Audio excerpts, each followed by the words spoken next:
Martino. Sa vulgarisation est d'une grande clarté. La controverse adore Richard. C'est comme ça.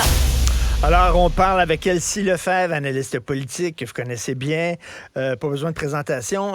Elsie, es-tu capable de faire la bouche de François Legault quand il n'est pas content? C'est ça comme ça? Parce que c'est sûrement la bouche qu'il fait en regardant les résultats du sondage de l'actualité, là. Oui, exactement. Puis la dernière fois qu'il y a eu un sondage, il nous a dit qu'il y avait eu de la peine des résultats. Donc, j'imagine que ce matin, il a dû avoir beaucoup de peine parce que, bon, c'est sûr qu'une hirondelle fait pas le printemps, comme on dit, mais reste qu'il y a comme une tendance et puis c'est le Parti québécois qui se faufile. Le sondage de ce matin, 30% pour le Parti québécois et surtout 24% seulement pour la CAQ. Donc, c'est vraiment une chute importante. On va voir les prochains sondages, là, voir si ça se continue, ça se poursuit.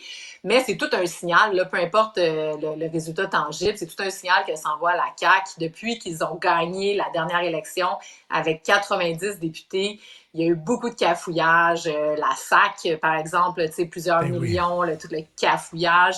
Puis des décisions un peu maladroites, là, le 30% aux élus, les Kings la semaine passée.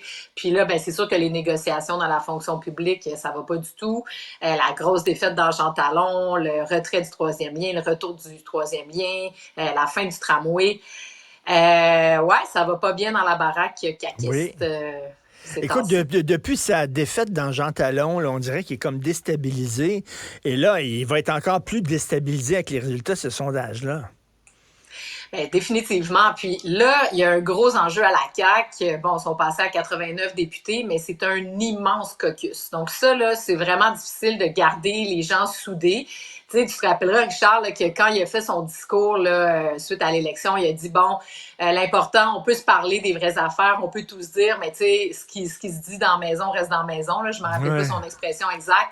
Mais là, en plus, c'est que là, les députés commencent à sortir. On l'a vu, là, il y a 3 députés hier qui sont sortis contre la décision du financement des Kings de Los Angeles pour le hockey. Mais là, ça va être ça. C'est que là, les gens dans les comtés vont commencer à être stressés de perdre leur comté. Puis la CAQ n'a jamais connu l'adversité. Donc, depuis qu'ils sont au pouvoir, là, il y a eu la pandémie, évidemment, où tout le monde se tenait les fesses serrées, puis tout le monde ensemble, puis on était solidaires. Donc, il n'y a pas eu de grande bourrasque à la CAQ. Alors, ça va être difficile. Ceci dit, il reste quand même 3 ans de gouvernement, là. Donc, moi, si j'étais à la CAQ, là, ce que j'essaierais d'envoyer comme message, c'est bon, on se calme tout le monde.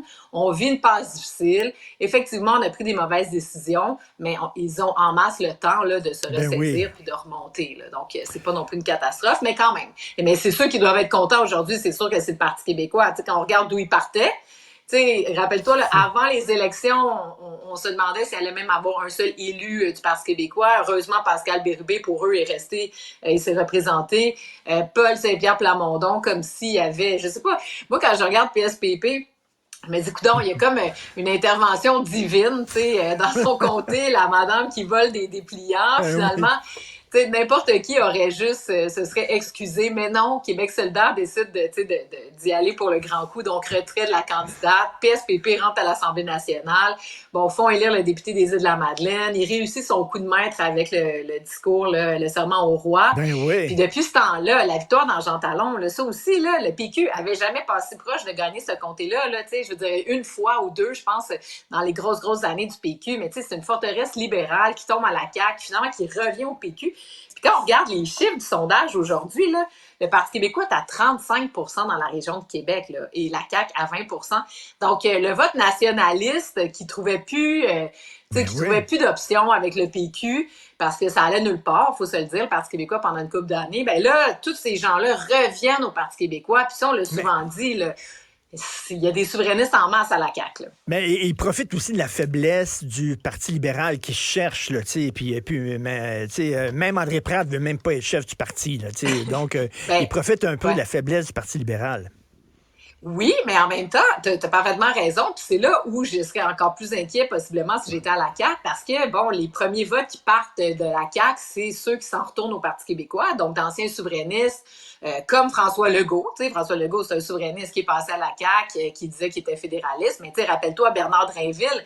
Rappelle-toi aussi de notre collègue, là, voyons, j'ai un blanc de mémoire, là, notre ancienne de la Joute, Caroline Saint-Hilaire. Ben oui. Tu sais, une souverainiste convaincue, là, qui à un moment donné s'est dit, bon, la souveraineté, ça se passera pas de mon vivant, donc je vais aller gouverner, je vais aller aider le Québec dans une vision fédéraliste des choses. Donc, tous ces gens-là, ben là, aujourd'hui, ils retournent au Parti québécois. Puis là où je pense il y a encore un danger puis une lumière rouge pour la CAQ, c'est que là, les libéraux sont dans le tapis. Donc, il y a un paquet de libéraux aussi qui sont à la CAQ, qui sont peut-être pas prêts de retourner chez les libéraux, mais qui, potentiellement, si la CAQ s'effondre, à un moment donné, vont dire, bon, ben écoute, je retourne moi aussi dans mon ancien parti.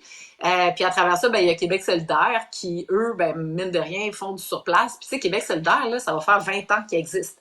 Donc moi, si j'étais Québec solidaire, là, ils ont leur congrès en fin de semaine, je serais aussi un peu inquiet parce qu'ils n'ont pas réussi. Normalement, c'est eux là, qui auraient dû aller chercher là, ce vote-là, puis eux, ça lève pas du tout. Donc, grosse lumière orange pour Québec solidaire aussi. Ben oui, et puis écoute, avec tout ce qu'on sait là, sur Ruba Gazal qui a envoyé un message, un courriel à ses militants en disant il faut qu'ils rentrent dans Émilise, t'as rien laissé. Bref, c'est plus Québec solidaire, c'est Québec divisé.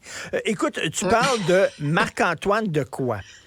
Est-ce qu'on a tendance à lire trop de choses là-dedans? Des fois, on a tendance à trop interpréter. C'est rien qu'un gars qui était content de gagner la Coupe Grey, mais là, les gens voient là-dedans, et tu en fais partie, la colère des Québécois, puis tout ça. Est-ce que c'est une surinterprétation ou, selon toi, il y a quelque chose là? Ben, c'est sûr qu'effectivement, là, tu touches un point que, bon, c'est sûr que c'est pas un personnage politique, puis c'est pas exprimé comme tel, puis je suis pas sûre qu'il y a une réflexion, là, qui date de plusieurs années sur ce sujet-là, mais quand même, tu sais, à un moment donné, là, le Québec bashing, là, qu'on a vécu pendant des années, là, puis tu sais, la dernière victoire du Bloc québécois, là, c'est aussi lorsque Yves-François Blanchet s'est fait rentrer dedans par la journaliste de CBC en nous traitant de racistes, puis tout ça. Donc, à un moment donné, c'est que les Québécois, tu sais, quand tu vas au centre-ville, tu te fais servir en anglais, ou quand la loi 21, tu sais, quand on veut faire la laïcité de l'État, puis on se fait traiter de raciste, puis on veut protéger le français avec la loi 96, puis on se fait dire par le NPD, puis avec les autres Canadiens, puis les anglophones, qu'on peut pas faire ça, qu'on est fermé d'esprit. Donc, les Québécois, je pense que dans leur salon, vivent tous à un moment ou à un autre des frustrations comme ça, qui fait pas nécessairement d'eux là, des indépendantistes ou des gens qui vont aller se battre pour la langue française là, dans leur vie active.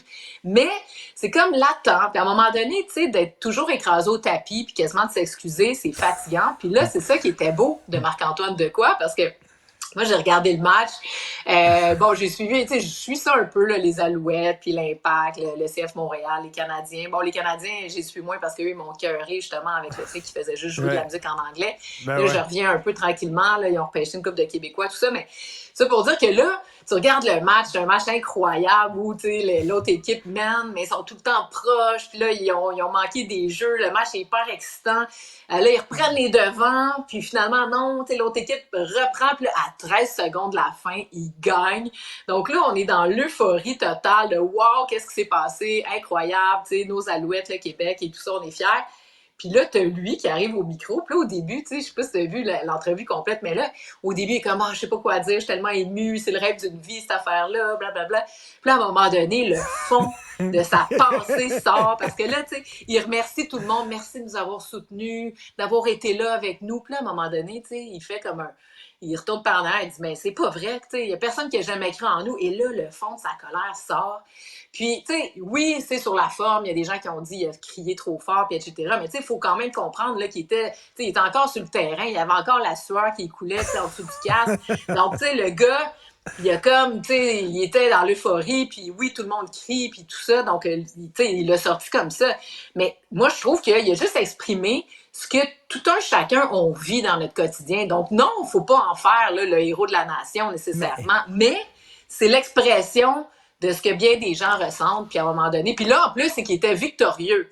Donc là, il pouvait se permettre, tu sais, quand tu perds, quand ça va mal, tu sais, on nous dit tout le temps, tu sais, c'est pas pour rien hein, que les fédéralistes, leur stratégie, c'est de nous dire qu'on est pauvre, qu'on n'est pas capable, qu'on est moins riche que l'Ontario, tu sais, pour qu'on se sente pas bien. Là, on est champion. Puis tu sais, j'ai adoré, là, il dit, quand il dit on va ramener la coupe à Montréal, on va ramener la coupe au Québec, on va ramener la coupe Grey chez nous, tu sais. Puis en tout cas, bref, donc moi j'ai vu, c'est ça, l'expression quand même de ce que beaucoup de gens ressentent. Écoute, moi, je te verrais là, dans une autre vie, commentatrice sportive. Tu serais super bonne, là, la façon. Tu as l'air passionnée, je le voyais là, dans tes yeux. Merci beaucoup. Merci, Elsie Lefebvre. Bonne journée. Salut. Au revoir, Richard.